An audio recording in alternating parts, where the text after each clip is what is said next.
You're supposed to be able to crush this down, and some people say that it takes 175 foot-pounds to crush it.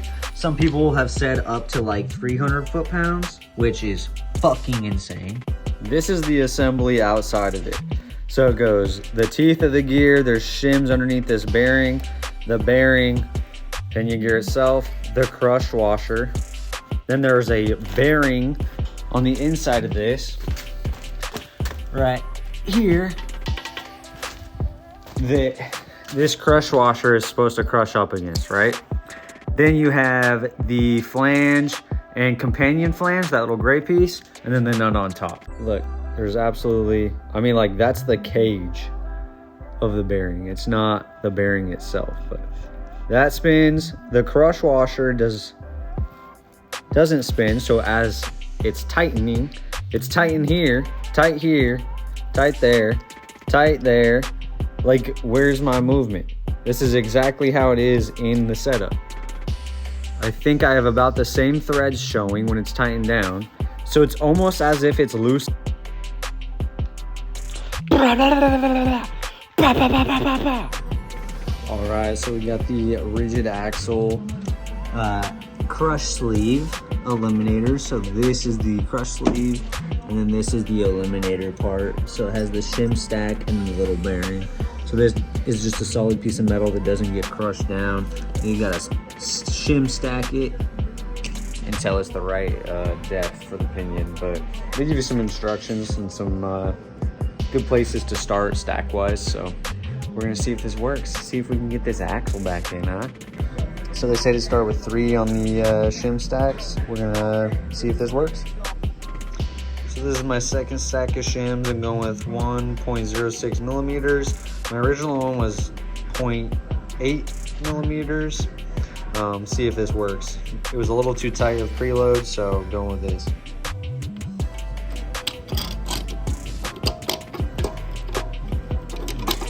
Come on.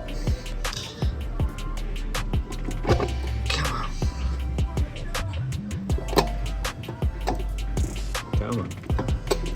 What are you caught up with? There's like not much to get caught up with, so.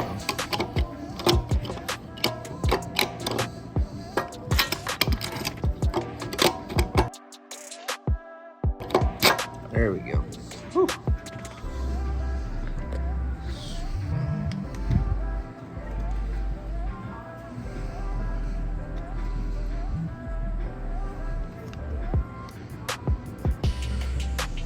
Did I see it all the way? Yeah, cool.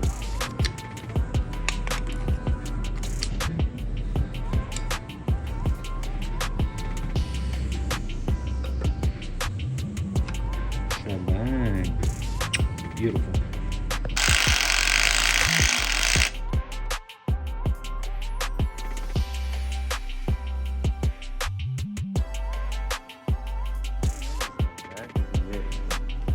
It says it wants 125 foot-pounds, so I don't know if you can see that. 125.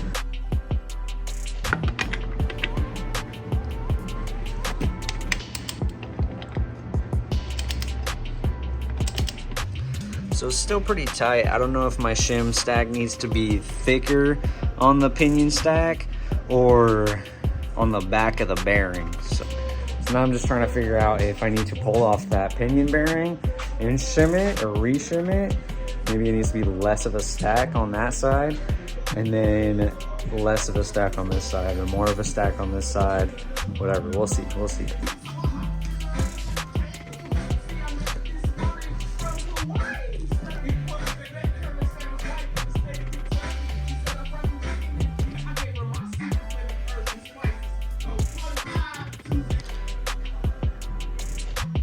There's that 20 inch-pounds of rotational force that we got here. Boom. There's that. Then we got the good pattern up front here. Shabang. Spun it over, put some pressure on that side. Now I gotta actually tear it all apart. Tear it all apart and then put Loctite on it, button it back up. All my shims are good. I went with a, what is it? I don't know, I'll put it in the description or something, I don't know. But I got it. The crush sleeve eliminator, amazing invention.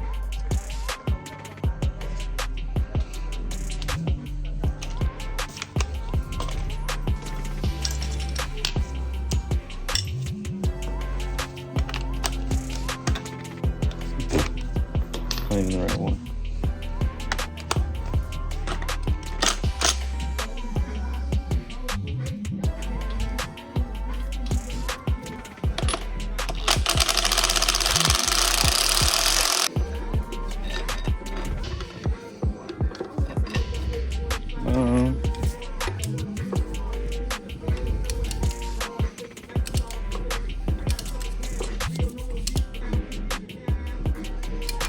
And there we go.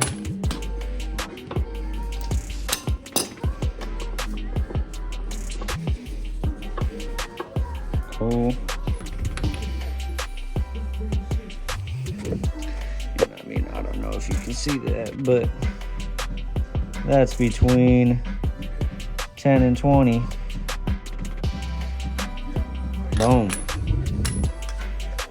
Caps, ring bearing caps down, and they were just saying it's 90 to 100 foot-pounds is what I found. So we're gonna tighten these bad boys down. Oh, apparently they're already tight. Okay. Boom.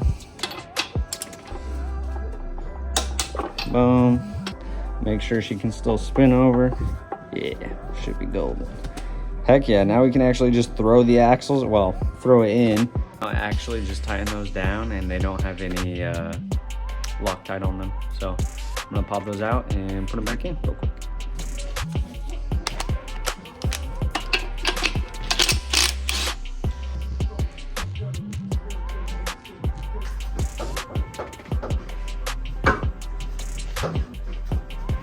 I think you're supposed to use red, but blue right now. All right, for the solid axle bushings, these slide into the little eyelets. Slide in right there, as you can see. Pop in and out. Kinda. Anyways, they do. I promise. I don't have to get hammered in. Anyways, this shackle doesn't actually go over it once these are in, so I'm just going to take down about that much off one side and I think it'll be fine. Alrighty, so as you can see, that's shaved down. Let's see if it actually go. Might need a hammer.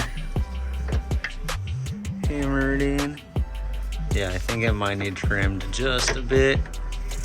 Unless we just got, there we go, got both spacers in, got the bolt in, and got a locking washer right there, and a locking nut. I just gotta find the torque setting. Some Loctite on these things. The flange there, connect it all up to the drive shaft.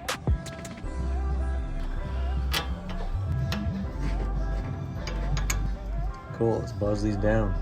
Alright. Got that all tightened down. Now we gotta hook up the cantilever set up and then the parking brake. Alright.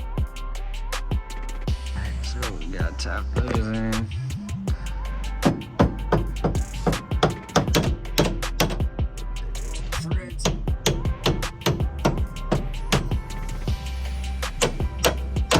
Boom. And this one has locking on it, so thread that on, we'll tighten it down. See clips. That's pretty much it.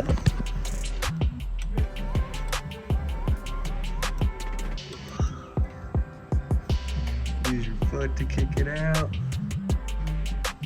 I think we're good on that one. She stays. She stays. Beautiful. Now we can put the cover on and button her back up. Oh no, we still have the pin.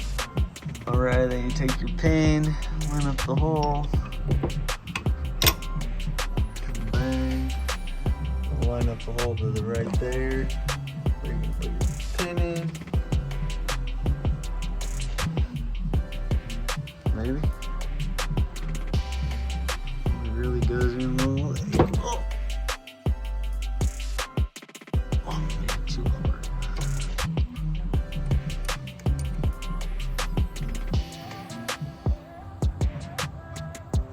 Alright, now we're doing the caliper brackets and bolts. Rotors are on, pads, calipers, and then I will have to attach the hydraulic parking brake. There we go.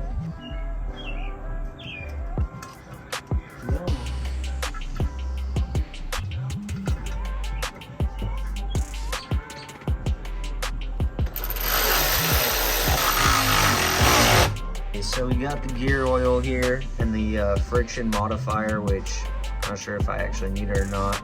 It says it's for track lock, so that's not what I have. So anyways, I'm just gonna add it to this instead of trying to guess when it's gonna be full, because I used a little bit of it already on the bearings, but should be like 1.75 quarts or whatever. So yeah, we're gonna add that to this.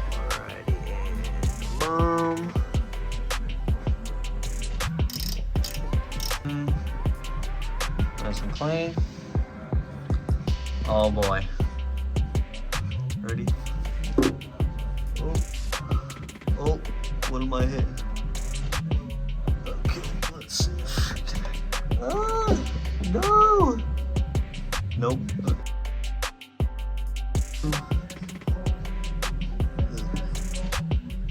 Bottle fed.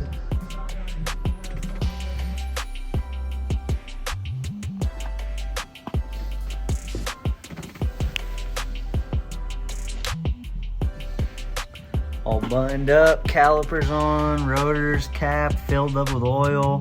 Everything's tightened down. Like I could start it right now. I got the exhaust tightened down as well. Yeah, she's back together.